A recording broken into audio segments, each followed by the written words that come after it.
Live mula sa himpilan ng News 5. Simulan na ang balitaan dito sa Frontline Pilipinas. Magandang gabi Pilipinas, ika-30 araw ng Setyembre, taong 2024. Kasamang buong pwersa ng News 5. Narito ng mga frontline na balita. Magkasamang malakas na hangin at ulang dala ng bagyong Julian, humagupit sa Batanes. Lakas ng bagyo, posibleng umabot sa pinakamataas na signal number 5. Mga barkong pandigma ng China, muli na namang binuntutan ang vessel ng Pilipinas. Pati ang ating eroplano, tinutukan ng laser. Senator Amy Marcos, tatakbo raw bilang independent candidate sa 2025 midterm elections. Yan ay kahit isinama siya sa senatorial lineup ng alyansa para sa bagong Pilipinas ng administrasyon. That is her choice. The Allianza is still behind her. Isang araw bago ang pagsisimula bukas ng paghahain ng Certificate of Candidacy, silipin ang mga paghahanda ng COMELEC. 18 anyos na lalaki, patay sa hazing sa Nueva Ecija. Ang bangkay ng biktima, inihatid pa raw sa kanyang pamilya ng mga miyembro ng fraternity. 6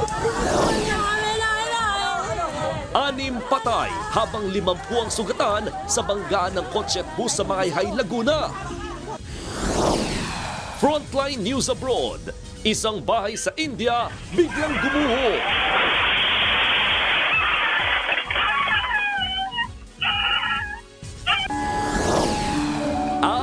Balikan natin ang pilot episode ng bagong kapatid serye na Ang Himala ni Nino.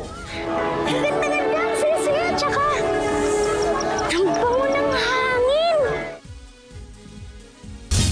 6 ang patay habang 50 ang sugatan sa banggaan ng bus at SUV sa Mahayhay, Laguna. Ang isa sa mga biktima tumilapon at nahulog sa bangin. Nasa frontline ng balitang yan, si Brian Basa.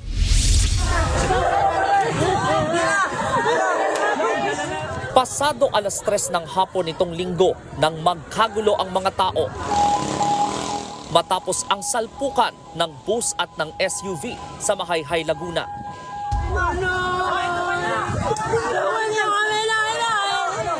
Nakunan pa ng isang residente ang malagim na sinapit ng mga pasahero sa kahabaan ng Mahayhay-Lukban Road. Ang ilang sugatan nakasalampak na sa gilid ng kalsada. Wala na itong isa, oh. Ang lalaking ito, duguan at nakahandusay. Sa tindi ng disgrasya, inabot ng 7 oras ang pagkuha sa mga labi ng mga biktima. 6 ang nasawi sa aksidente, kabilang ang 3 pasaherong naipit sa loob ng bus. Ang isa naman na-recover sa ibaba ng bangin matapos tumilapon. Higit 50 naman ang sugatan. Sa punong ito, huling sumalpok ang bus. Sa tindi ng pagkakabangga, mapapansin ninyong nagsubsuba na ang mga upuan. Nagkalat din ng iba't ibang uri ng pagkain, inumin at damit. May mantsa pa ng dugo. Kabilang sa mga nasawi ang asawa ni Lourdes. Kwento niya, papunta raw ang kanyang mag-ama, pati ang ibang sakay ng bus sa Kamay ni Jesus Healing Church sa Lukban, Quezon. Hindi ko alam kung paano ako mag-uumpisa nang wala siya sa amin. Kasi nasanay ako na nandyan siya simula umpisa. Ayon sa Mahayhay Municipal Disaster Risk Reduction and Management Office, galing Lukban ang bus at papunta ng Cavite. Papuntang Atimonan, Quezon naman ang SUV. Lumalabas na mabilis ang takbo ng bus, kaya nasalpok nito ang SUV sa pakurbang kalsada.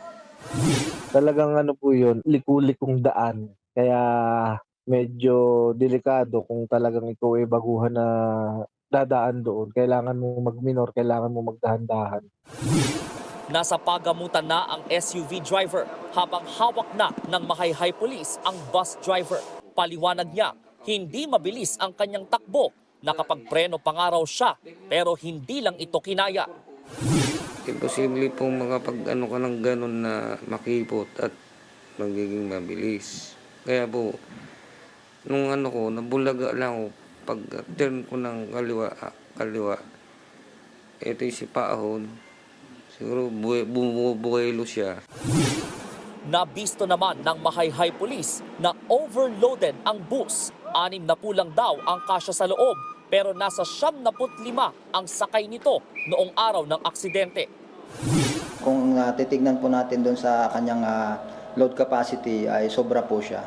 Kasi may mga bata po na kandong-kandong. Posibleng maharap sa reklamong reckless imprudence resulting in multiple homicide, multiple physical injuries at damage to property ang mapatutunayang may pananagutan sa aksidente. Mula sa Mahayhay, Laguna, nagbabalita mula sa Frontline, Brian Basa, News 5. Sa Nueva Ecija, patay ang 18 anyos na lalaking sumailalim umano sa hazing. Mismong ang mga miyembro pa raw na sinalihan niyang fraternity ang naghatid sa katawan ng biktima sa kanyang mga kaanak. Nasa frontline ng balitang yan si Ria Fernandez. Nangingitim sa pasa ang likod ng hita at wala ng buhay. Ganyan ang lagay ng 18 anyos na si Ren Joseph Bayan nang dalhin ng 2 lalaki sa kanyang bahay sa San Leonardo, Nueva Ecija kahapon. May pasa rin siya sa katawan. Ayon sa tiyahin ng biktima, nagpakilala raw na miyembro ng Tau Gamma Phi Fraternity ang mga naghatid na lalaki. Sabi raw ng mga lalaki, sumailalim sa final hazing ang biktima bago nila ihatid. Ang sabi pa raw ng mga miyembro ng fraternity, buhay pa ang biktima. Pero duda raw sila sa pahayag na ito. Binubuhat na po nila talagang matigas na yung bata. Kaya sabi ko, hindi yan yung itsura ng kamamatay lang. Ilang oras ng patayan. Bakit hindi niyo sinabi sa amin? Marami pa raw sana silang itatanong sa mga miyembro ng fraternity, pero agad daw umalis sa mga ito. Sabihin nila ng totoo. Tatanggapin po namin ng maluwag dahil kung gusto po ng anak ko yun Yun po ang gusto ko lang mangyari. Wala po kabuda lang silang naglayasan, nag-aalisan. Wala pang pahayag ang Tau Gamma Phi Fraternity kaugnay sa insidente. Pinaghahanap na ang 2 miyembro ng fraternity na itinuturing na suspect sa umano'y hazing. Tumanggi munang magbigay ng pahayag ang mga pulis habang nagsasagawa pa sila ng investigasyon. Nagbabalita mula sa Frontline, Ria Fernandez, News 5. Sa Tondo, Maynila, 6 na magkakamag-anak kabilang ang isang sanggulang namatay matapos silang matrap sa nasusunog nilang bahay. Nasa frontline ng balitang yan si Kari Cator. Tulong-tulong ang mga bumbero sa pag-apula sa apoy na bumabalot sa 4 na palapag na bahay na ito sa Barangay 25 sa Tondo, Maynila. Sumiklab ang sunog pasado 4:30 ng madaling araw kahapon. Patay ang 6 na magkakamag-anak matapos matrap sa loob ng bahay. Kabilang dyan ang isang sanggol at batang lalaking magdadalawang taong gulang pa lamang. Pagkakamag-anak po sila, 2 pamilya po yung nakatira sa bahay. Sa kwarto sa 2 palapag ng bahay natagpuan ang mga biktima. Ayon sa mga bumbero, mabilis na kumalat ang apoy kaya nahirapan daw silang makalabas agad ng bahay. Napuna ring walang fire exit ang 3 palapag ng bahay. Pagtuunan napansin yung paglalagay ng mga fire exit at mga kasangkapan pamamatay sunog. And mag-practice po sila na pag may engage ng emergency is saan po sila pupunta. Inabot ng 1 oras bago tuluyang naapula ang sunog. Inaalam pa rin ang sanhi ng apoy. Nagbabalita mula sa Frontline, Kari Cator, News 5. Lumilipad ang mga yero sa Batanes. Dahil yan sa ulang sinabayan ng malakas na hangin, bunsod ng hagupit ng bagyong Julian. Nasa frontline ng balitang yan, si Gerard de la Peña. Malakas ang hangin at ulan sa Sabtang Batanes dahil sa bagyong Julian. Halos walang makita. Sa Basco, nilipad ang yerong ito. Ang mga puno sa bayan ng Iyugan, winasiwas ng hangin. Dahil walang tigil ang ulan, binaha ang mga kalsada. Kasabay na inanod ng baha ang debris sa mga natumbang puno. Signal number 4 ang Batanes. Nang matapos ang ulan, mga nagsitumbahang puno ang tumambad. Natuklap din ang yero at bumigay ang bakal sa bubong ng covered court na ito sa Sabtang. Patuloy ang monitoring sa Batanes. Nagmistulan namang waterfalls ang bahaging ito ng Pagudpud, Ilocos Norte. Bumaha rin ng putik. Sa Cagayan naman, nasira ng bagyong Julian ang kalsadang nagdurugtong sa bayan ng Rizal at Santo Niño. 19 na pamilya ang nananatili sa mga evacuation center. Nagmistulan ding ilog ang kalsadang ito sa Barangay Irisan sa Baguio kagabi. Malakas ang ragasan ng tubig na may mga tipak ng bato, kaya stranded ang mga sasakyan. galing ang mga bato sa gumuhong 2 riprap. Matapos ang ulan at baha, sandamakmak na basura ang bumara sa siltation dam ng City Camp Lagun. 5 toneladang basura ang nahakot. Puspusan pa rin ang paglilinis para hindi na lumala ang baha. Sa Halsema Highway sa Bugyas, Benguet, 1 lane lang ang nadaraanan dahil sa landslide. Patuloy ang clearing operation. Tiniyak ni Pangulong Bongbong Marcos na nakabantay ang gobyerno sa epekto ng bagyong Julian. We're just watching it and seeing what will be needed pagkatapos pagdaan ng bagyo. Mag-intensify pa ito eh. So we'll have to watch until it's clear. Nagbabalita mula sa Frontline, Gerard de la Peña, News 5. Nagbabala ang pag-asa na posibleng umabot sa signal number 5 ang bagsik ng bagyong Julian. Huling namataan ang bagyong 95 kilometers west-southwest ng Itbayat, Batanes. Taglay nito ang lakas ng hangin abot sa 175 kilometers per hour at pagbugsong hanggang 215 kilometers per hour. Pakanluran, Hilagang Kanluran ang kilos ng bagyo sa bilis na 15 kilometers per hour. Sa ngayon ay signal number 4 pa rin sa buong Batanes. Signal number 3 sa northern at western portions ng Babuyan Islands. Signal number 2 sa northern at western portions ng mainland Cagayan, natitirang bahagi ng Babuyan Islands, Apayao, Abra at Kalinga. Pati na rin sa Ilocos Norte at northern at central portions ng Ilocos Sur. Signal number 1 naman sa natitirang bahagi ng Ilocos Sur, pati sa La Union, Pangasinan, Ifugao Mountain Province at Benguet. Gayun din sa mga natitirang bahagi ng mainland Cagayan, Isabela, Nueva Vizcaya, Quirino at northern portions ng Aurora at Nueva Ecija. Sa ngayon, hindi sinasantabi ng pag-asa na pwede pang maging super typhoon ang bagyong Julian ngayong gabi.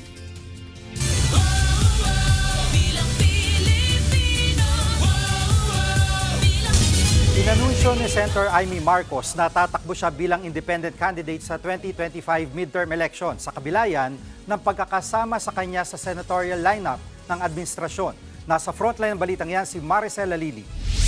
Siya ay walang iba kundi ang aking kapatid, ang aking atay, si Manang Amy. Mismong si Pangulong Bongbong Marcos ang nag-anunsyo na kasama ang kapatid niyang si Senador Amy Marcos sa mga pambato sa Senado ng administrasyon. Pero tinanggihan mismo ng senadora ang alyansa. Sa kanyang Facebook post, bagamat nagpapasalamat ang senadora sa pagtatanggol sa kanya ni PBBM mula sa mga batikos, tatakbo raw siya bilang independent candidate. Minabuti kong manindigan ng mag-isa upang wag nang malagay sa alanganin ang aking ading.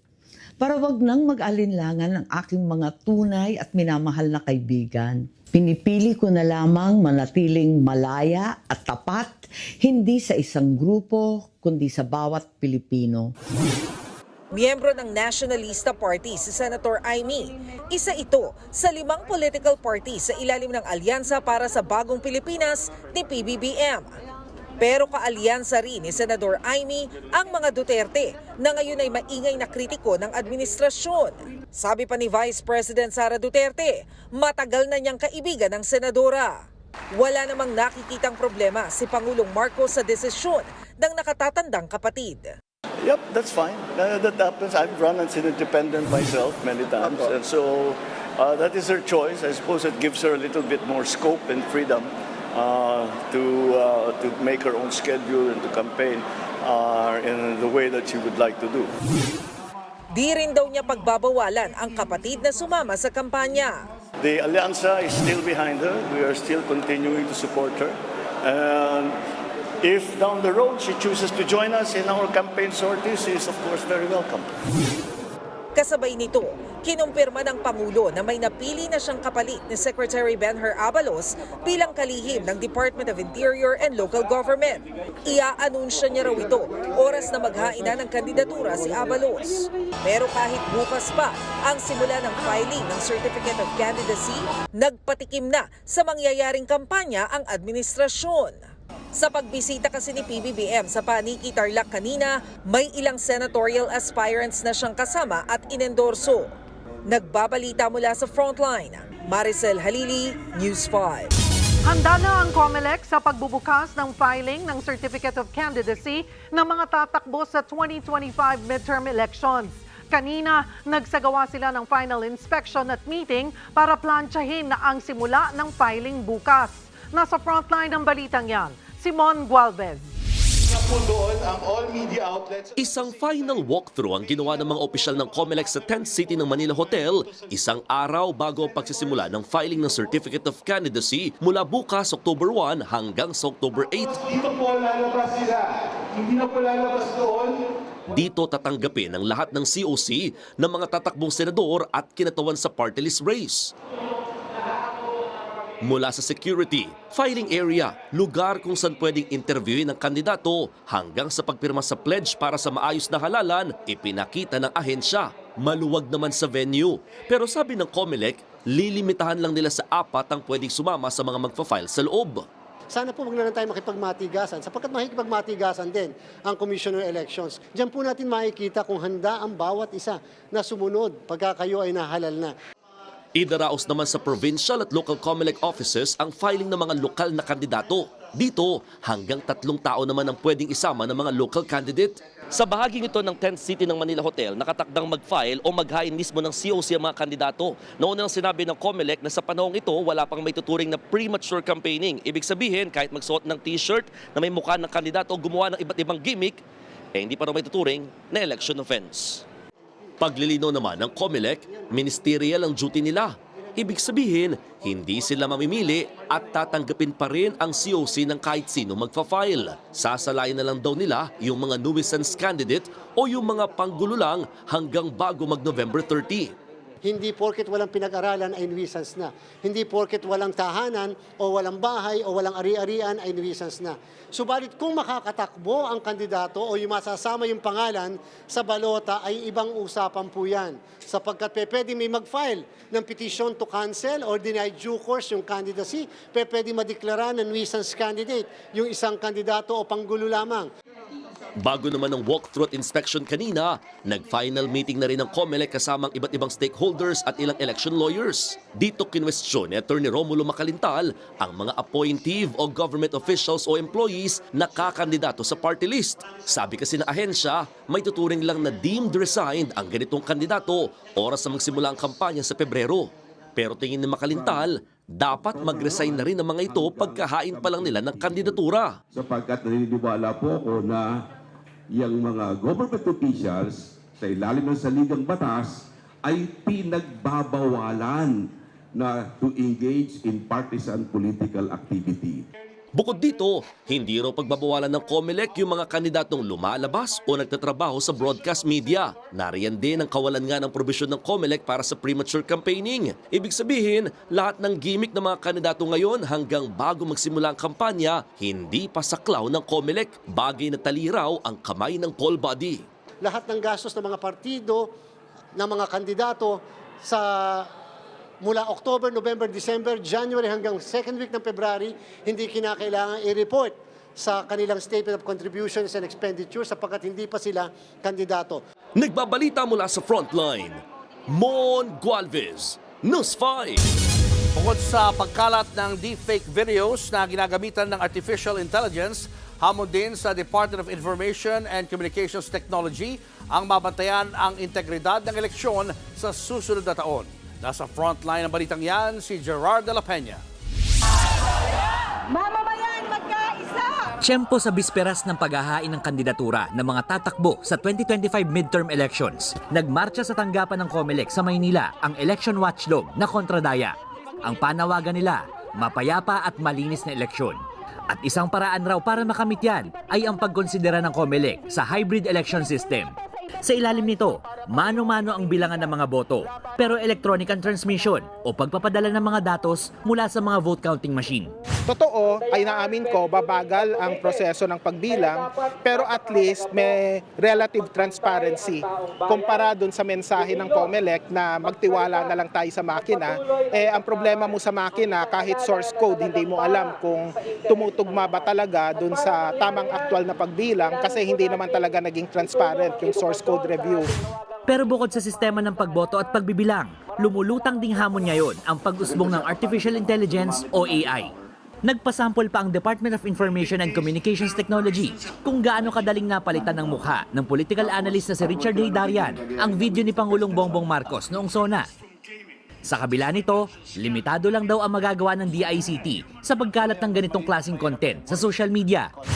It is not our position to block this content. We are all free to air our political opinions. This is a free country. And our right to freedom of expression is guaranteed by our Constitution. That said, what we actually want the social media networks to do is to label them. This is misleading. This is AI generated. This is taken out of context.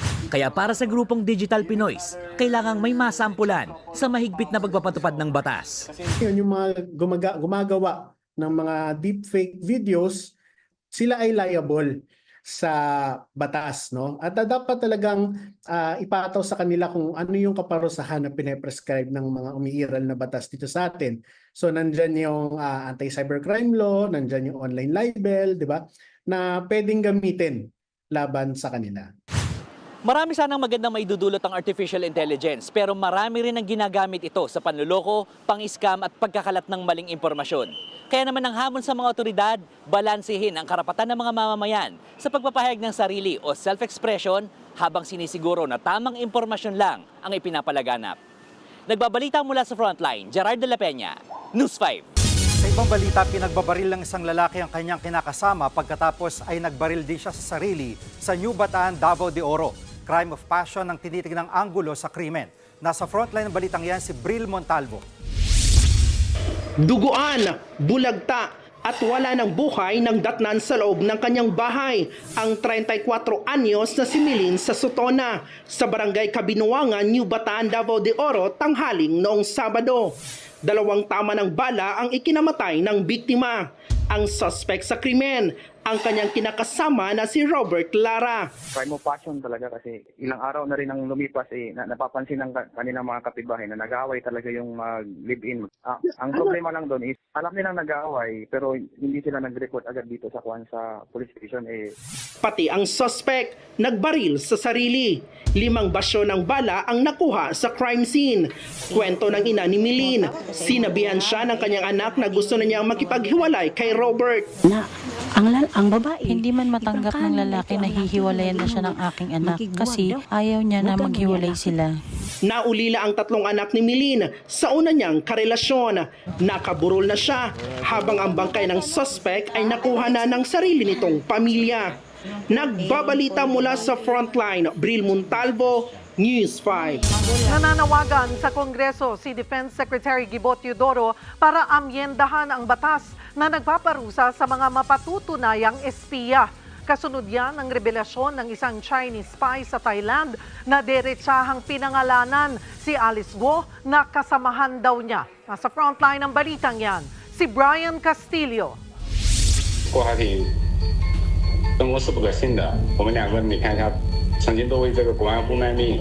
Sa pamamagitan ng isang dokumentaryo ng International News Agency na Al Jazeera, diretsahang pinangalanan ng self-confessed Chinese spy na si She Zijiang na gaya niya, isa rin daw espiya ng China, si dating Bamban Tarlac Mayor Alice Guo. Dahil sa revelasyon na yan, gusto ngayong paimbestigahan ng Department of National Defense kung talagang Chinese spy ang dating alkalde. Ayon kay Defense Secretary Gilbert Teodoro, hindi pa nila masabi kung totoo ang alegasyon laban kay Guo. What is clear is that she is not a Filipino. Secondly, she falsified documents to pretend that she's a Filipino. And thirdly, she was an active co-conspirator to a massive illegal criminal enterprise. Noon pa man, inaakusahan ng espiya ng China si Guo. Pero ayon sa kalihim, mapatunayan man ito o hindi, may pananagutan pa rin siya sa dami ng iligal na aktibidad na ipinupukol sa kanya, gaya ng iligal na pogo.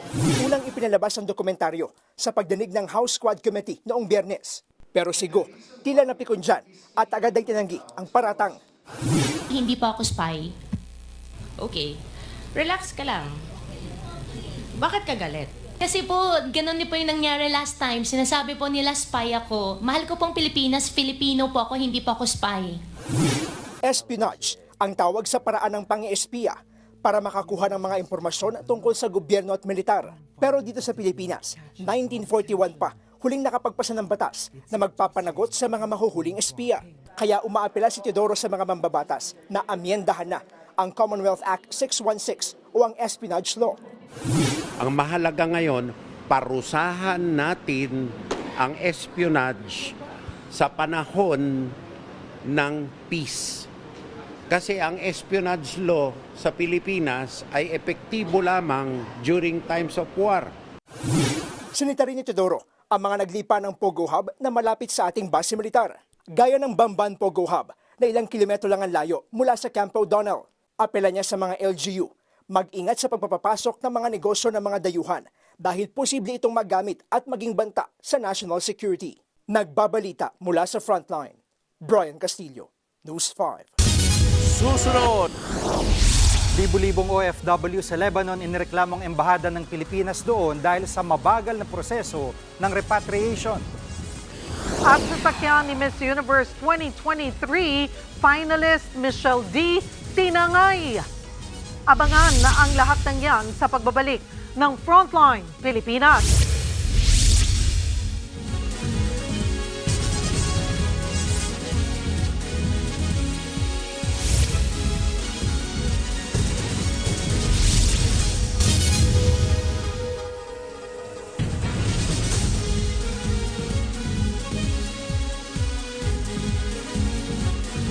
Mga kapatid, Julius Babaw po, nasa Middle East o saan mang dako ka ng mundo, manatiling may alam at may pakialam sa mga mainit na balita dito sa ating bansa. Simulan po natin ang bawat araw sa tuloy-tuloy na balitaan sa Frontline. Mag-follow at mag-subscribe sa social media pages ng News 5.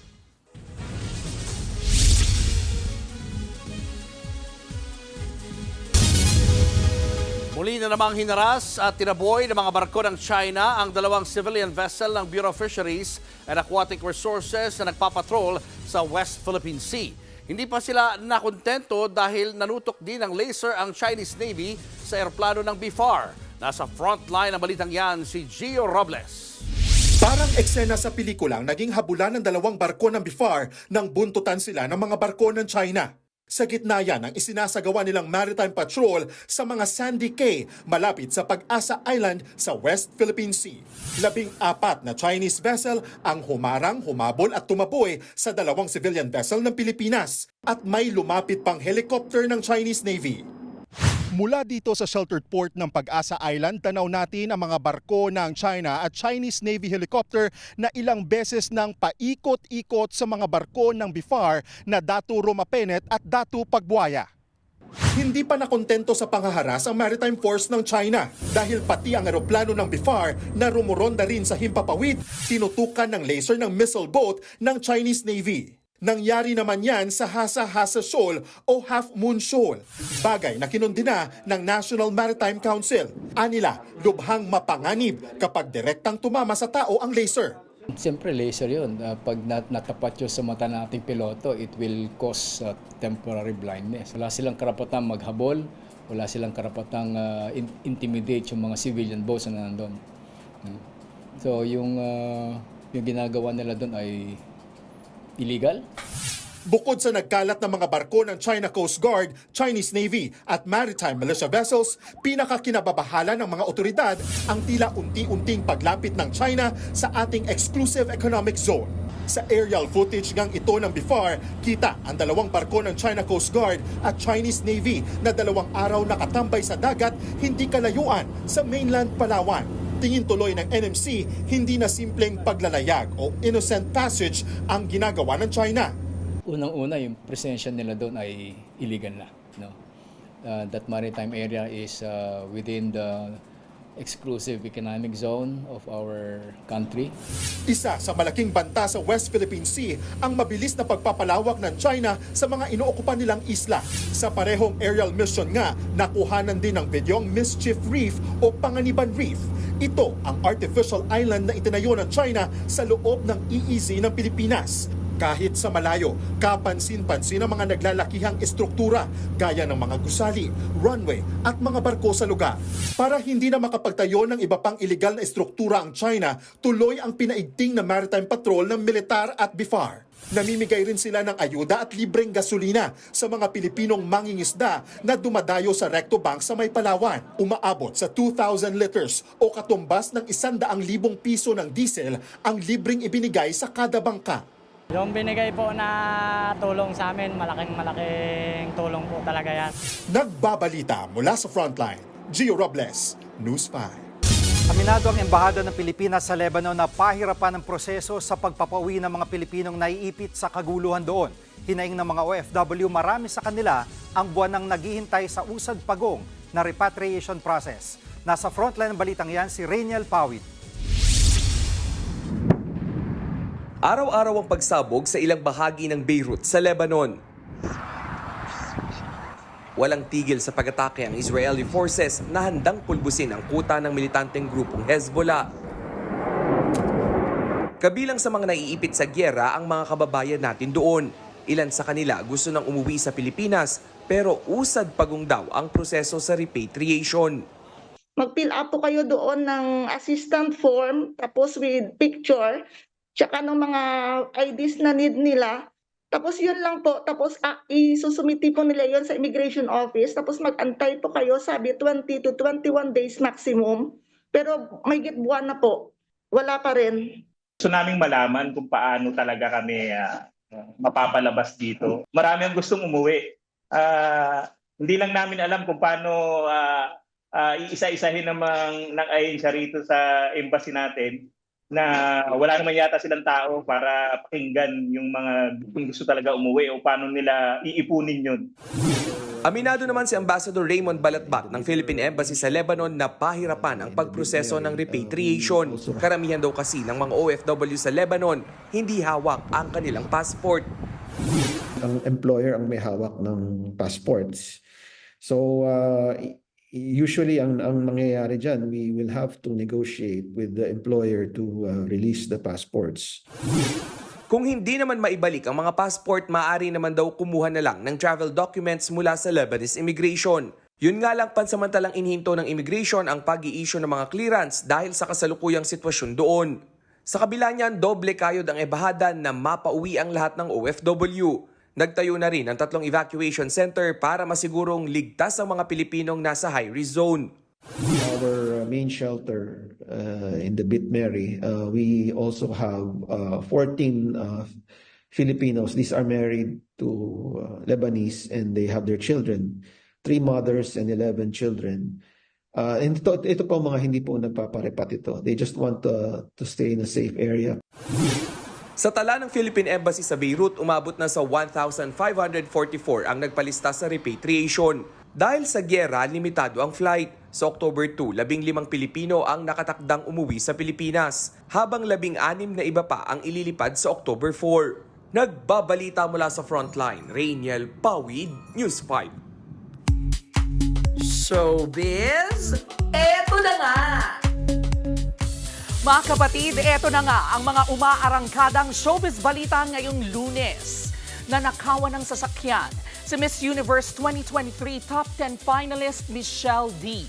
Sa kanyang Instagram broadcast, nabanggit ni Michelle na ang salarin ay isang regular creative at ang girlfriend niyang tumira at nagtrabaho sa isa niyang apartment sa Maynila. Naibalik din naman ang sasakyan at umamin ang mga may sala sa kanilang nagawa. Inaayos na niya ang issue. Pero kung hindi maibabalik ang iba pa niyang pagmamay-ari na kinuha ng dalawa, mapipilitan siyang ilabas ang mga pangalan ng mga sangkot. Nasa Paris ngayon si Michelle bilang model at correspondent ng Vogue sa Paris Fashion Week. Eto pa nga, nagsimula na nga ang himala sa pilot episode ng pinakabagong light-hearted kapatid serye na Ang Himala ni Nino. Ang isa sa mga bituin nitong si Queenay, may ibinahagi naman sa mga hamon niya ngayon sa kanyang karera. Nasa frontline na balitang yan, si MJ Marfori. Ang ganda ng dances niya, tsaka ang bango ng hangin. Nagsimula na ang himala. At syempre, Inumpisahan niya ng viewing party dito mismo sa TV5.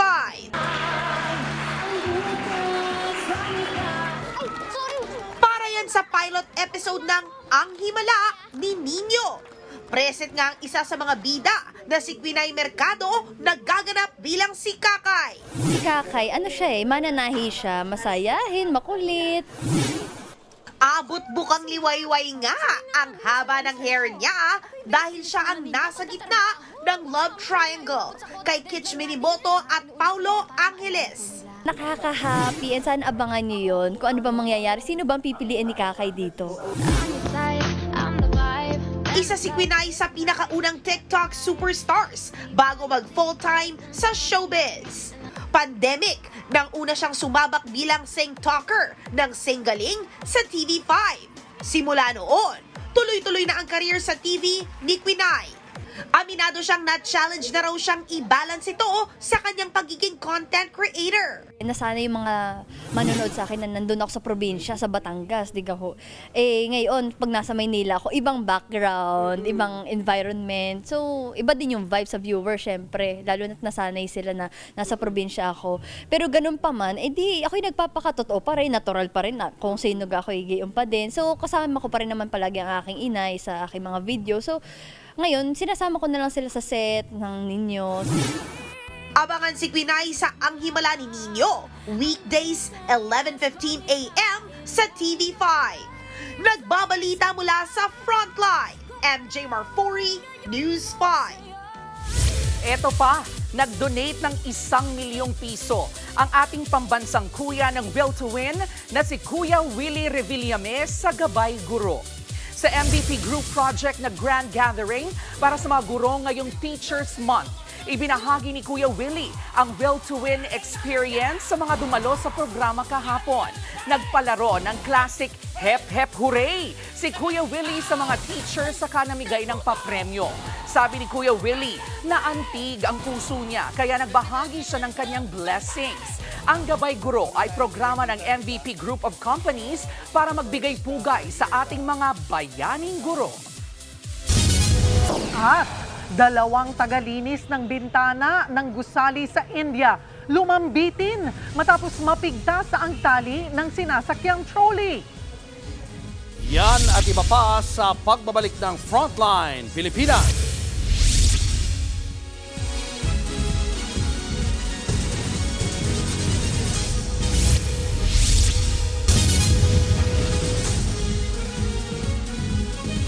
Mga kapatid, Julius Babaw po.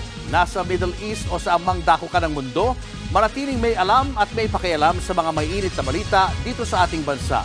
Simulan po natin ang bawat araw sa tuloy-tuloy na balitaan sa Frontline. Mag-follow at mag-subscribe sa social media pages ng News 5.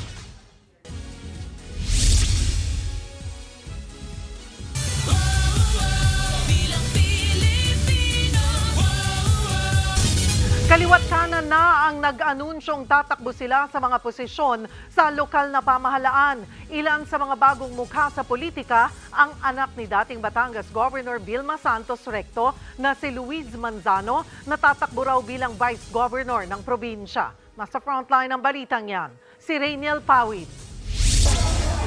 Bukas pa magsisimula ang filing ng Certificate of Candidacy para sa 2025 midterm elections. Pero ilang politiko at personalidad na ang nagsabi at nagpahiwatig na tatakbo sila ngayong halalan. Sa Davao City, nakilalang baluarte ng mga Duterte, nililigawang tumakbo sa pagka-mayor ang Christ the Healer founder na si Bishop Rod Cubos. Nitong Sabado, nag-prayer rally ang kanyang mga taga-suporta para himukin si Cubos na tumakbo. Kung kakasang obispo, matunog na makakalaban niya ang mga Duterte at Nograles. Wala pa namang inaanunsyo ang mga Duterte at Nograles kung sinong miyembro nila ang tatakbo sa pagka-mayor. Sa Maynila naman, inanunsyo na ni Tutok Tuwin Party List Representative Sam Versosa na plano niyang tumakbo bilang mayor ng Maynila. Makakalaban niya sa pwesto ang kasalukuyang alkalde ng Maynila na si Mayor Hani Lacuna. Habang umuugong na ring tatakbo sa parehong posisyon si dating Manila Mayor Isko Moreno. Sa pagka-Vice Mayor, kumpirmado ng kakandidato si incumbent Vice Mayor Yul Servo. Posibleng makalaban niya ang anak ni dating Manila Mayor Lito Atienza na si Chi Atienza Valdepeñas. Sa Makati City naman, kinumpirma ni Mayor Abby Binay na ang asawa niyang si Makati 2nd District Representative Luis Campos ang tatakbo bilang mayor ng lungsod. Ang posible niyang makatapat ang kanyang hipag na si Senator Nancy Binay na nasa huling termino na sa Senado. Pero umaasa si Mayor Abby na hindi babanggain ng kanyang kapatid ang kanyang mister. Si Mayor Abby naman tatakbo na bilang senador sa ilalim ng alyansa para sa bagong Pilipinas ng Administrasyong Marcos. I'm hoping and praying she does not pursue. I mean, you can always do something else. I mean, the politics naman, there's life after politics. Yeah. So, I hope she realizes that. Na, again, but that's her prerogative. She wants to run for mayor, vice mayor, whatever, congressman. Ano yun, that's her right. Diba? I can't stop her from.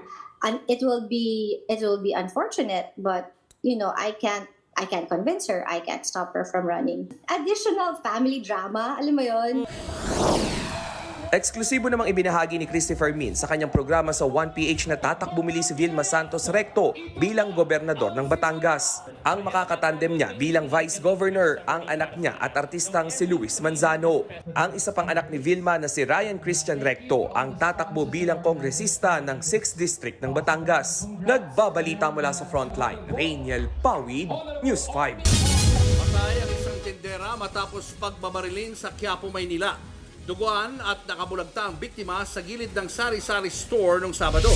Ayon sa mga nakakita, sakay ng motorsiklo ang suspect sa pamamaril. Tinamaan sa ulo ang biktima na agad niyang ikinamatay. Palaisipan sa pamilya ng tindera ang motibo sa krimen dahil wala naman daw silang alam na kaaway ang biktima. Hawak na ng Manila Police District ang kopya ng CCTV sa lugar pero hindi raw muna nila ito ilalabas habang gumugulong ang investigasyon. Susunod, 6 na bata natabunan ng gumuhong bahay sa India.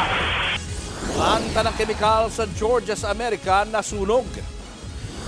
At 2 construction worker na muntikang mahulog sa building sa India sinagip. Tutok lang mga kapatid, magbabalik pa ang Frontline Pilipinas. Mga kapatid, Jiggy Manikad po, nasa Middle East o saan mang dako ka ng mundo, manatiling may alam at may pakialam sa mga mainit na balita dito sa ating bansa. Simulan natin ang bawat araw sa tuloy-tuloy na balitaan sa Frontline. Mag-follow at mag-subscribe sa social media pages ng News 5. Nabagsakan at natabunan ng debris ang 6 na bata matapos gumuho ang isang bahay sa India.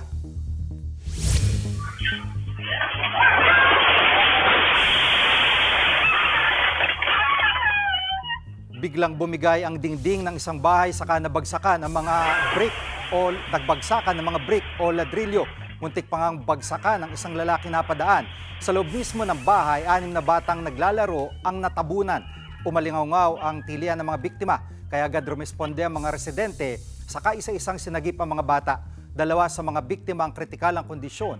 Hindi tukoy kung bakit gumuho ang bahay, pero maulan nung panahon na yon. Sumiklab ang sunog sa isang planta ng kemikal sa Georgia sa Amerika. Sa lakas ng apoy, binalot na makapala at maitim na usok ang lugar. Umabot yan sa mga establishmento at mga kalsada. Dahil may halong kemikal ang usok, isinara muna ang kalsada at pinalikas ang mga residente. Ayon sa mga otoridad, nasira ang sprinkler ng gusali. Tumulo raw ang tubig galing doon saka humalo at nag-react sa mga kemikal na nakaimbak kaya sumiklab ang apoy. Wala namang nasaktan. Inaalis muna ang kemikal na kumalat bago pabalikin ang mga trabahador.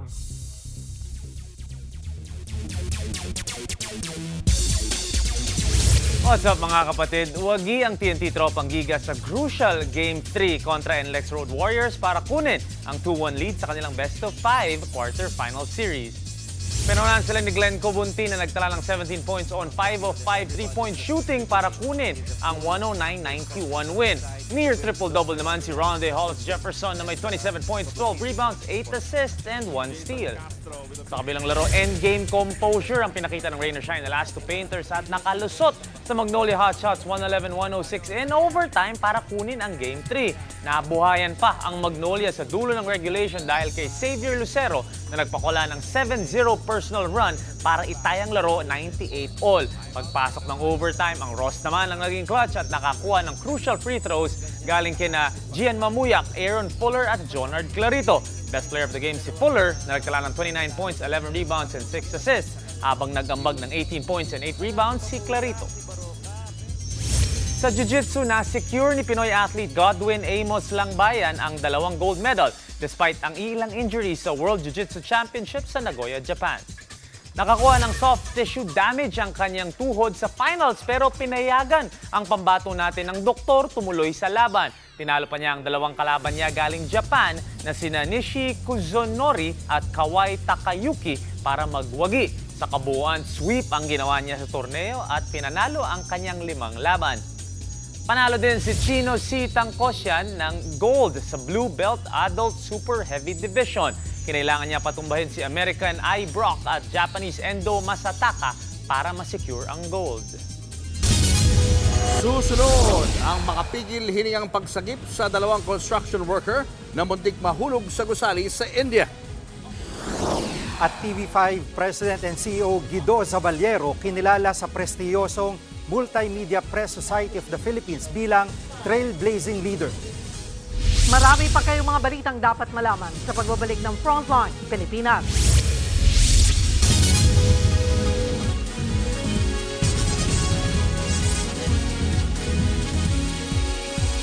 Mga kapatid, Jig Manikad po, nasa Middle East o saan mang dako ka ng mundo manatiling may alam at may pakialam sa mga mainit na balita dito sa ating bansa. Simulan natin ang bawat araw sa tuloy-tuloy na balitaan sa Frontline. Mag-follow at mag-subscribe sa social media pages ng News 5.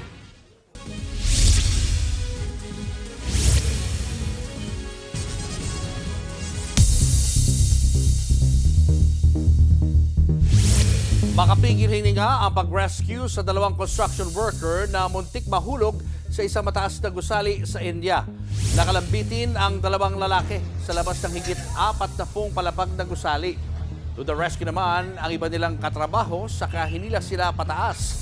Base sa investigasyon, naglilinis ang 2 ng bintana ng ginagawang building nang biglang napigtas ang tali ng dinutungtungang trolley. Dahil may harness ang 2, hindi naman sila nahulog. Wala namang nasakta. Sa kanyang husay at galing sa pamumuno, nabigyang pagkilala ang ating TV5 President and CEO na si Sir Guido Zabaliero. Isa siya sa mga ginawaran ng award ng prestigyosong Multimedia Press Society of the Philippines o MMPress. Binigay kay Sir Guido ang Trailblazing Leader Award ng nasabing organisasyon. Iginawad ang pagkilala sa naganap na Kick-Off and Appreciation Night noong nakaraang linggo ng Movie Workers Welfare Foundation o MOWEL Fund. Dahil naman yan sa mga nagawang tagumpay ni GRC para sa Kapatid Network, simula nang siya'y maupo sa pwesto. Ang MMPress ay binubuo ng mga veterano at ginagalang ng mga contemporary entertainment writer at columnist sa print at online. Congratulations, Sir Guido! Ibinunyag ng House Code Committee ang matrix na nagpapakita ng koneksyon ng sindikato ng Young Brothers sa mga illegal na pogo. Ang kanilang mga kumpanya ginagamit umano para sa mga illegal na aktibidad tulad ng drug trafficking at money laundering. Nasa frontline ng balitang yan si Marian Enriquez. Inilabas sa pagdinig ng House Quad Committee noong Biyernes ang matrix ng umano'y malawak na crime syndicate. Ang nasa likod daw nito, ang economic advisor ni dating Pangulong Rodrigo Duterte na si Michael Yang, kanyang kapatid na si Tony Yang at kasosyo nila na si Alan Lim na sangkot din umano noon sa issue ng Pharmaly. Sinasabing konektado ang kanilang mga kumpanya sa mga kumpanyang may kinalaman sa illegal na pugo at sangkot sa iba't ibang krimen tulad ng money laundering, illegal na droga at human trafficking. Ginagamit daw ang mga lehitimong negosyo bilang front sa kanilang illegal na aktibidad. Kasama raw dyan ang mga kumpanyang binuo sa Davao City noong 2011. Base sa mga reports, ay itong DCLA Plaza ay ginagamit lamang bilang front ni Michael Yang to conduct his illegal activities. Dito daw labas-pasok ang mga drug couriers.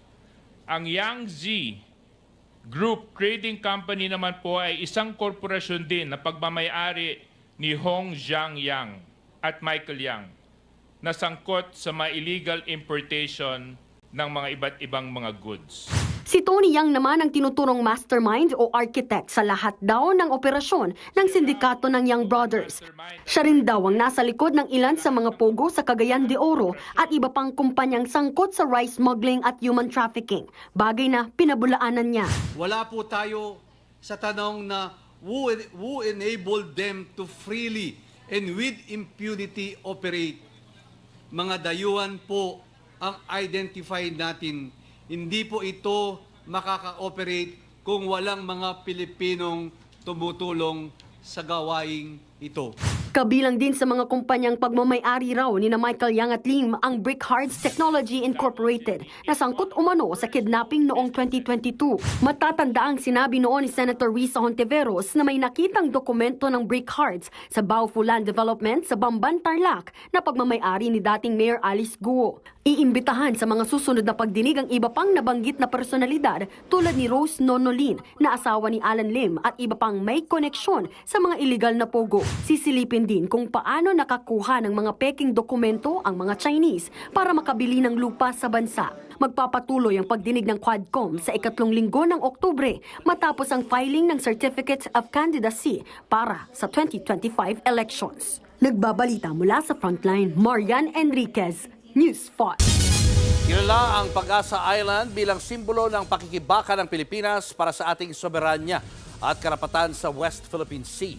Pero para sa ilang ex-convict na nagtatrabaho ngayon doon, panibagong pag-asa na makapagbagong buhay ang hatid ng isla. Nasa frontline na balitang yan si Gio Robles. Tad-tad ng tato sa likod at mga kamay si Toto Cañete, 40 anyos. Bakas daw ng higit 9 na taon niyang pagkakakulong ang mga burda sa kanyang katawan. Murder ang naging kaso ni Toto. 2017 ang siya'y nakalaya, ngunit bilanggo pa rin daw sa kanyang madilim na nakaraan. 9 years informant ko binuno, doon na nasira yung lahat-lahat, pamilya ko, nung palayo sa akin yung magina ko. Ex-convict o ex-con ang tawag sa mga gaya ni Toto. Pinangingilagan at mainit sa mata ng mapanghusgang lipunan. Tinanggap ko na sarili ko na ganun talaga ang buhay, laro ng tadhana, wala tayong magagawa. Tubong San Mateo sa Rizal, pero dito niya sa Pag-asa Island nahanap ang totoong kalayaan.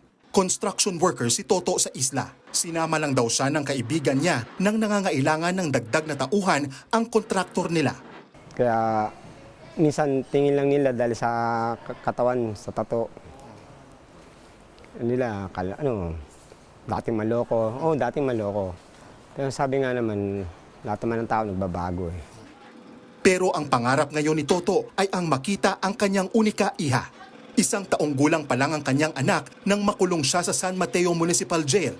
At ngayon, 16 years old na ito at ni minsan ay hindi pa niya nasisilayan. Sabi ko kasi nakalaya na ako eh. Pero yung may isang bagay ka na makapili mo yung anak mo. Yan ang mula eh. Bilang isang ama. Walang eksaktong bilang kung ilan sa mga naninirahan o nagtatrabaho sa isla ang dating preso. Pero giit ng isang kontraktor, lahat ay may pag-asa sa Pag-asa Island. Katunayan, sa islang yan din napadpad bilang construction worker ang kababayan ni Toto na si Joel, 55 taong gulang. Ako ay nandito sa Pag-asa para makapagbagong buhay, magtrabaho.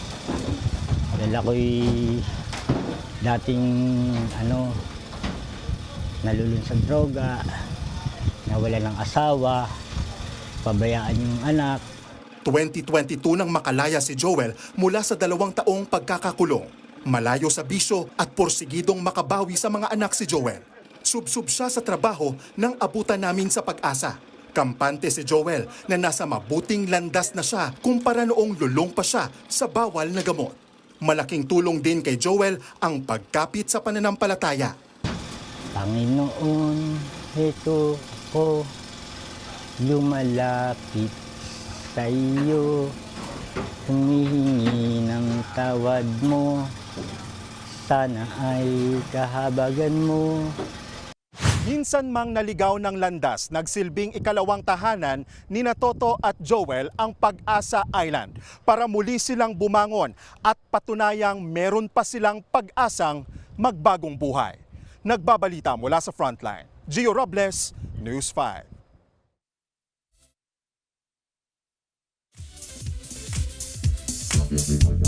Mga kapatid, bago matapos ang buwan, i-highlight pa natin ang kahalagahan ng agham ngayong Science Month.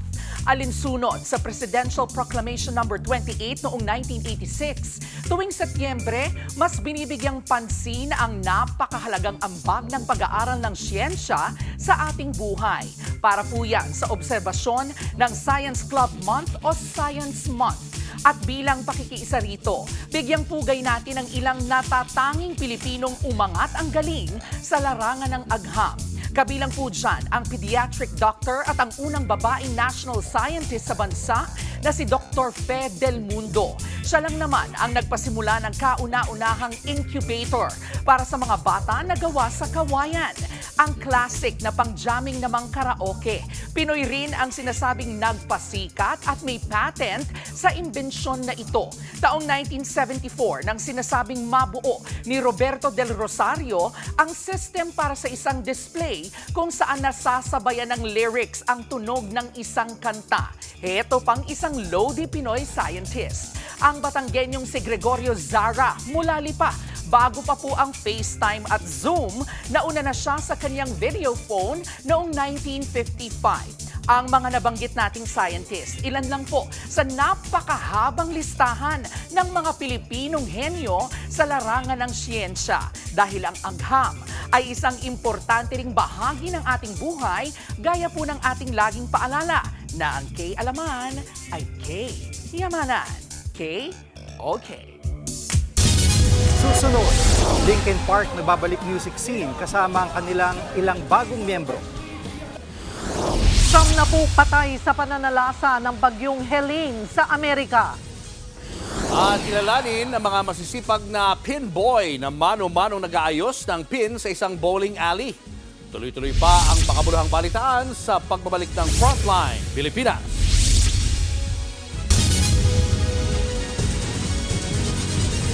Mga kapatid, Cheryl Cosim po. Nasa Estados Unidos, Canada o saan mang dako ka ng mundo, manatiling may alam at may pakialam sa mga mainit na balita dito sa ating bansa. Simulan natin ang bawat araw sa tuloy-tuloy na balitaan sa Frontline. Mag-follow at mag-subscribe sa social media pages ng News 5.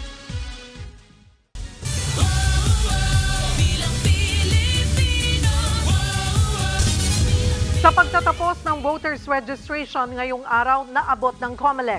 Ang target nitong makapagparehistro ang halos 3 milyong Pilipino. Nilinaw din ng COMELEC na wala ng extension sa registration, maliban sa mga lugar na apektado ng bagyong Julian. Nasa frontline ang balitang yan, si Ria Fernandez.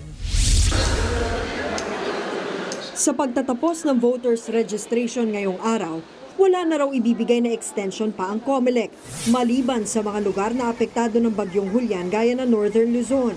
Ayon sa COMELEC, ipinapaubaya na nila sa mga regional election officer ang pagpapasya kung sususpendihin o palalawigin ang voters registration at paghahain ng certificate of candidacy. Sa ngayon, tanging Batanes Province pa lang ang nagpaabot sa kanila na magkakaroon ng suspension sa huling araw ng voter registration. Tanging natural calamity pa lang daw ngayon ang inaasahan nilang magpapadelay sa schedule ng COMELEC. Wala pa naman daw silang namomonitor na banta ng seguridad o pananakot sa mga lugar na pwedeng maging dahilan kaya hindi matuloy ang electoral activity.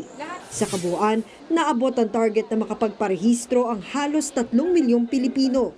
Yun nga lang, mahigit 5 milyon ang deactivated voters dahil hindi sila nakaboto sa nagdaang 2 eleksyon. Sa kabila niyan, hindi nawala ang samut-saring reklamo ng mga humabol sa registration sites kanina. Sa Maynila, dumagsa ang mga nagparehistro, nagpa-reactivate at nagpa-transfer ng voter records para sa 2025 elections. Noong tanghali, ganito pa lang ang dami ng tao. Pero 2 oras bago ang 5 p.m. deadline kanina, sala-salabat na ang mahabang pila ng mga aplikante. Sa kabuuan, hinati sa 4 na mall ang registration site ng COMELEC Manila. Mahina at luma na raw kasi ang kanilang gusali, kaya baka hindi na nito kayanin ang dagsa ng mga tao. Bagay na nakapagpalito sa ilang dumiretso pa sa tanggapan ng COMELEC Manila. Walang maayos na information sa mga, lalo na yung wala access sa internet. Then yung mga biglang mag-walk-in. So abala din sa kanila yung pagpunta-punta. Mama ko po kasi usually din po dito din po sila nagkukuha. Then dati po sumasama po ako kaya alam ko din po na dito. Pati ang paghahain ng Certificate of Candidacy o COC ng mga tatakbong mayor, vice mayor at konsehal ng lungsod, inilipat na rin sa Cinema 12 ng SM Manila mula 8 a.m. hanggang 5 p.m. simula bukas, October 1 hanggang October 8. Nagbabalita mula sa Frontline, Ria Fernandez, News 5. Nanalasa ang Hurricane Helene sa iba't ibang estado sa Amerika. At sa tindi ng bagyo, umakyat na sa 70 ang nasawi. Yan ang Frontline News Abroad ni Gio Robles. Nagngangalit na apoy ang sumalubong sa mga rescuers sa Florida sa Amerika sa kasagsagan ng matinding baha. Biglang lumiyab ang isang bahay habang nagsasagawa ng rescue operations sa mga natrap ng baha sa South Pasadena sa kasagsagan ng bagyong Helene. Sa Atlanta, Georgia, nagmistulang lawa ang mga kalsada. Naglutangan ang mga sasakyan, pati mga parke at hiking trails na bura ng malubog sa baha. Ganyan din ang sitwasyon sa Tennessee. Sa tindi ng baha, umakyat sa bubong ng ospital ang mga pasyente at staff. 2 helicopter ang ginamit para sagipin ang nasa 50 tao. Nasagip naman ang lalaking yan sa Gulf of Mexico. Kwento nito, tumirik ang kanyang barko sa kasagsagan ng masamang panahon.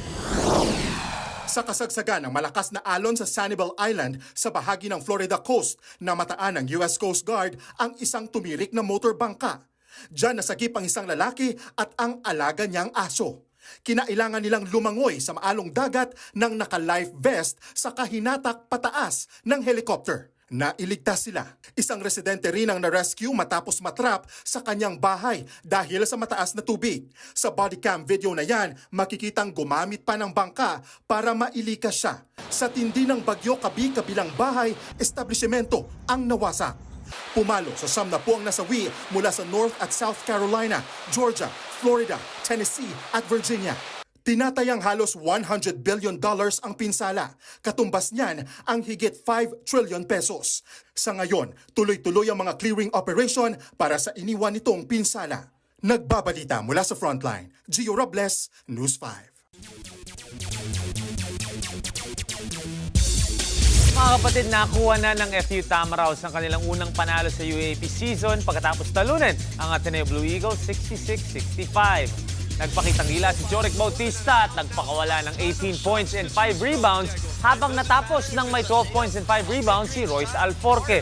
Nahirapan ng Ateneo bantayan si Bautista sa crucial minutes ng laro at masakit din ang mintis ni Jared Bahay sa technical free throw. Sa isang laro, wagi naman ang De La Salle Green Archers kalaban ng UST Growling Tigers 88-67. Dumi ng Archers sa second half para lumayo at inasahan nila ang kanilang hustle at rebounding advantage. Best player si Mike Phillips na nagsala ng 12 points and 18 rebounds. Sa esports, ire-represent tayo ng All-Filipino PUBG Mobile Team Harame Bro sa parating na PUBG Mobile Global Championship 2024 sa London. Sila ang nasa tuktok ng overall rankings ng PUBG Mobile Challengers League Southeast Asia Fall 2024 na naganap noong August to September. Top sila sa 16 finalists at nakakuha ng 220 total points overall. Sila ang kauna-unahang PH PUBG Team or PUBG Mobile Team na nag-qualify para sa parating na torneo. Magaganap ang laban sa October 31 hanggang December 8. At yan ang mga pandi ng Sports News today. It's your Sports Tito Mikey Reyes. Peace and love. Showbiz, eto na nga! Mga kapatid, eto na nga. Nagbabalik limelight ang OG rock band na Linkin Park. This time, may bago ng music, may bago pang mga miyembro. Ang banda nakakwentuhan pa ng News 5. Nasa frontline ng balitang yan, si News 5 digital producer Von Billinario. New music, new members, new beginnings. Linkin Park is back in the music scene after 7 years. Talagang hindi napapipigil ang hit international rock band, lalo pat ibabandera nila ang kanilang bagong single na The Emptiness Machine, ang bagong album na From Zero at ang world tour na mag-highlight sa legacy ng banda. What I like about the album is it sounds like a Linkin Park album, even though it's different. It sounds, and it doesn't sound like one era of Linkin Park, it just sounds like Linkin Park in general. It's a very energetic album.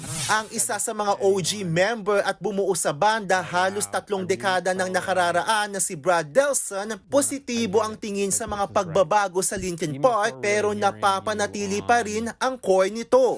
Just the joy of making music with your friends and contributing to something that's bigger than you. And I really feel like one of the pleasures of playing music in Linkin Park is like being a part of something really great, and like that the sum is greater than the parts. And it's really like an honor to play music with everyone. Ang bagong co-vocalist ng grupo na si Emily Armstrong, ine-enjoy ang pagiging bagong miyembro ng banda. Pinunan niya ang dating pwesto ni Chester Bennington na pumanaw noong 2017. So I'm still kind of figuring it out as well, but it's a chance of a lifetime, really, you know, and it's so much fun. Every day has just been an absolute blessing, you know, and I do not take it for granted one bit, you know. I've worked really hard, you know, and to be in this position is something, still an adjustment. Abangan ng world tour ng Linkin Park at looking forward silang dalhin ito sa ibang bansa sa Asia at makabalik muli sa Pilipinas. Nakilala ang Linkin Park sa ilang hits tulad ng In the End at Numbed.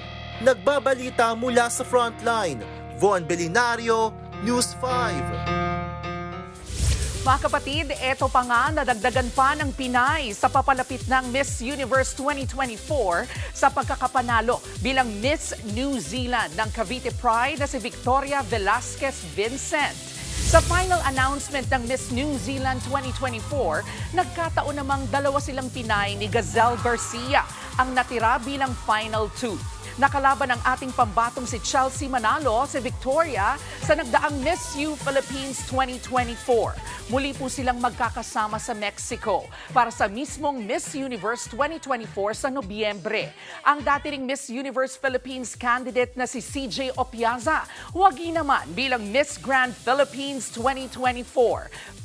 Pageant veteran na po si CJ na nagsimula sa mga beauty contest noon pang 2012. Last year lang nang mag-first runner-up si CJ sa ating naging Miss Universe Philippines 2023 na si Michelle D. Lalaban sa mismong Miss Grand International 2024 o MGI si CJ sa October 25 sa Bangkok, Thailand. At eto pa, ama kabugera in real life talaga si Maymay Entrata sa kanyang debut sa international fashion scene sa Paris Fashion Week. Si Maymay, lumakad ala beauty queen sa runway sa Paris. Aurang-aura ang ating ama kabugera sa ilang world-class fashion pieces tulad ng mga gawa ni Leo Almodal. Nag-uumapaw ang karisma ng ating singer-actress sa bawat labas niya sa runway. Napangangapa ang mga audience dahil bukod sa pagrampa, abay bumirit pa po si Maymay. There we go.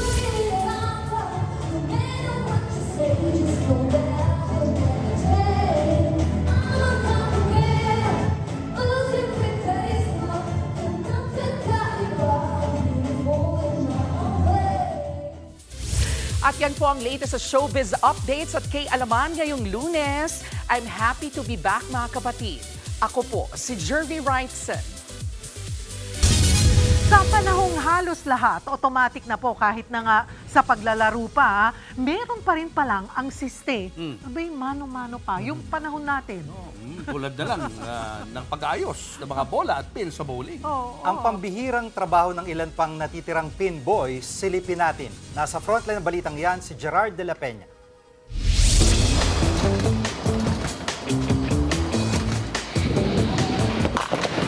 Kung tingin mo sa modernong panahon, lahat ay automatic na. nagkakamali ka. Sa isang bowling alley sa Cainta na aming binisita, hanggang ngayon, ang operasyon ay mano-mano pa. Pinboy, yan ang tawag sa magdadalawang dekada ng trabaho sa bowling alley ng 33 years old at high school graduate na si Jeffrey.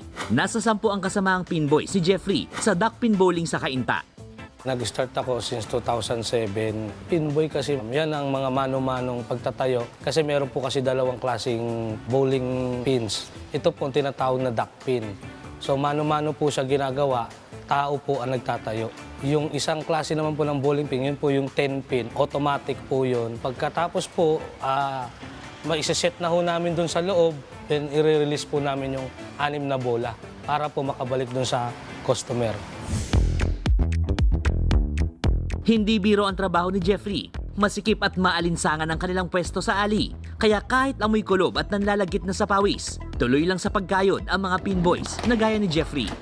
Doon mo sa loob, sa pinboyan, meron naman kami kanya-kanyang exhaust fan na clip fan na ginagamit. Mainit naman talaga kung sa mainit. Kaya lang, magtsatsaga ka po talaga kung para kumita ka na mas malaking kita. Bukod dyan, hindi raw maiwasan ang aksidente. Natamaan ako sa kaliwang paa ko. Sa lakas ng tira nung naglalaro, ininda ko naman siya. Kalaunan din nawala kasi pagpipimboy ko nasanay na ako. Nagpahingal ako ng ilang oras, then diretso naman tuloy-tuloy. Dahil hindi na kailangan ng makina, mas mura din ang presyo kada laro sa duckpin bowling. Porsyentuhan daw ang kita ng pinboys. Mas maraming players, mas malaki ang take-home. Every day, sumasahod po ang mga pinboy. Mostly, pinakamababa is 450. Kung halimbawa, malakas naman naglalaro, maabot kami na 1,000 plus. Doon po sa pagtatayo, doon kami binabayaran. Sa isang set po kasi is 10 frame. Ang kita po ng pinboy is 1 pesos kada isang tayo. Kung makakasampung tira siya, ma'am, balit 10 pesos po ang mapupunta sa amin per game. 12 games po yan, 120 kada isang papel ang babayaran sa amin. Kaya makaluma man ang estilo, malaking bagay para sa mga katulad ni Jeffrey ang kagaya ng 77 anyos na si Lolo Alex na tumatangkilik pa rin sa mano-manong duckpin. Nakakawala ng stress to, ka-relax. Gusto mo araw-araw gusto ko maglaro eh. Ayaw nilang mawala yung ganitong bowling duckpin sa Pilipinas. Isa na rin ito sa tulong na naibibigay nila sa mga kamukha namin mga pinboy na araw-araw naman may laro, araw-araw kami sumasahod. Ito na rin yung tumutusto sa pangailangan ng pamilya ko. Nagbabalita mula sa Frontline, Gerard de la Peña, News 5. Meron pa, oo, nung panahon natin, mga high school, college days. May ganun sa UP, di ba? Oo, may PE ganyan sa UP. Oo, may babalibag mo pa sa gitna. Oo. Siya maliit lang kasi, kagaya si Lolo. Kaya pa niya yun, diba? Kaya. Sana wag mawala. At not so bad yung kita nila. Pag matumal, 400 pesos, pero kayang hanggang 1,000. Hindi na masama. Importante marangal ang trabaho na yan. Saludo tayo. Tama. Mrs. Wrightson. Saludo. Wrightson, yung mga bulaklak mo naman. Harvey Wrightson. Foreign na foreign. British. Welcome back, ha? Welcome Thank you back. po. Thank you po. Mga kapatid, 86 days na lang, Pasko na. At yan ang mga balita at impormasyong dapat niyong malaman sa araw na ito. Mga balita para sa may alam at may pakialam. Kami ang inyong mga kasangga sa Frontline, Pilipinas.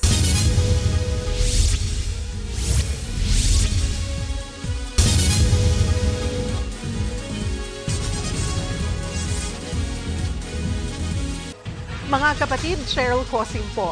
Nasa Estados Unidos, Canada o saan man dako ka ng mundo, manatiling may alam at may pakialam sa mga maiinit na balita dito sa ating bansa. Simulan natin ang bawat araw sa tuloy-tuloy na balitaan sa Frontline. Mag-follow at mag-subscribe sa social media pages ng News 5.